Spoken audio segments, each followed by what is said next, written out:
नमस्कार. आपण नेहमी चवळीच्या शेंगाची भाजी वेगवेगळ्या पद्धतीने बनवतो. मग आज आपण चवळीच्या शेंगाची हिरवीगार भाजी हिरव्या वाटपात बनवणार आहोत.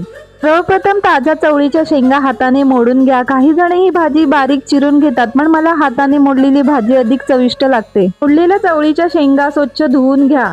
त्याच्या भांड्यात ओले खोबरे, हिरव्या मिरच्या, लसूण, अद्रक, जिरे, मीठ, कोथिंबीर घालून हिरवे वाटण तयार करून घ्या.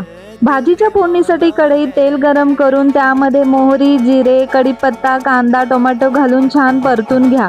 कांदा टोमॅटो नरम झाल्यावर त्यात हळद आणि बारीक केलेले हिरवे वाटण घाला आणि छान मिक्स करा. त्या चवळीच्या शेंगाची भाजी घाला आणि छान मिक्स करा. भाजीवर थोडा वेळ झाकण ठेवून थोडे पाणी घालून वाफेवर भाजी शिजवून घ्या. तुम्ही ही चवळीच्या शेंगाची भाजी कशा प्रकारे बनवता ते मला कमेंट्समध्ये नक्की सांगा. रेसिपी आवडली तर लाईक करा आणि गीता कुकिंग चॅनलला सबस्क्राईब करा. धन्यवाद.